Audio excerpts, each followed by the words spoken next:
As exam season draws closer, the country's most awaited student-centric dialogue is back to ensure students give exams with confidence and positivity. Prime Minister Narendra Modi's unique interaction with students, Pariksha Pe Charcha 2026, now in its 9th edition, was held today.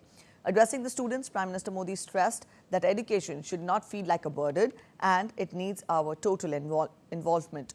He added that education in bits and pieces does not ensure success. Instead of focusing on marks, everyone should focus on where they have made it in life. The Prime Minister stressed that education is just a medium of our development and exams should never be the ultimate goal. Rather, the ultimate goal is all-round development. During the interaction with Prime Minister Modi, students sought his advice on the dilemma of balancing board exams and competitive exams. नाम एकम कौर है, मैं पंजाब से आई और मेरा आपसे ये प्रश्न है कि जो 12वीं कक्षा के स्टूडेंट्स होते हैं वो अपने बोर्ड्स के एग्ज़ाम के साथ जो कंपटीशन एग्ज़ाम्स होते हैं उसकी भी तैयारी करते हैं। क्या ये सही है? क्योंकि उन दोनों एग्ज़ाम्स के जो एग्जामिनेशन पैटर्न होता है वो बहुत अलग होता है और वो एग्ज़ाम्स आते भी सेम टाइम पे हैं। ये चिंता आपकी सही है।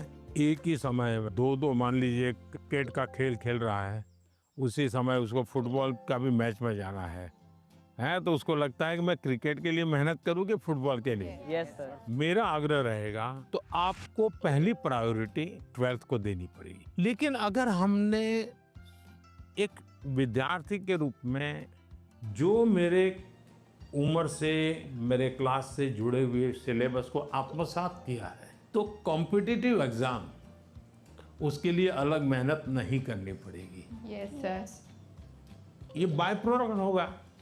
कुछ माँ बाप को क्या रहता है, इस उम्र से पहले ये हो जाना चाहिए। Yes sir. तो मैं माँ बाप से कहूँगा उनकी क्षमता, योग्यता, रुचि के अनुसार कि बच्चों को खिलने दो। Also speaking on the importance of dreams, Prime Minister Modi said that dreaming is essential, but real success comes only through action and consistent effort. जुले सर, मेरा नाम पद्मा है, मैं लद्दाख से हूँ।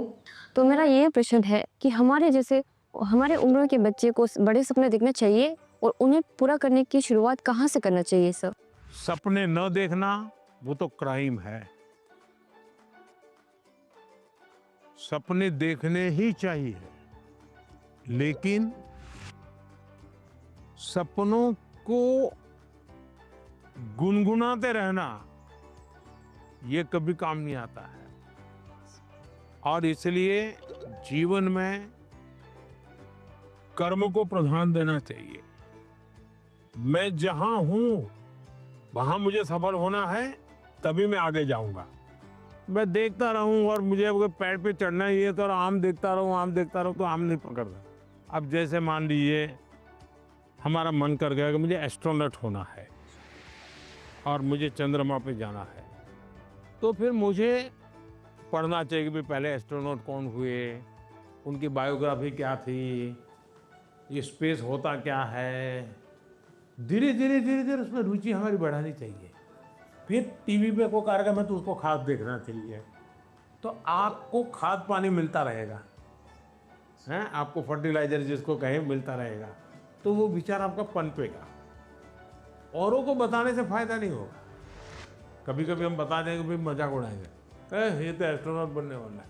तो हमारे मन के सपने पब्लिक नहीं करने चाहिए, लेकिन लीक करके रखने चाहिए।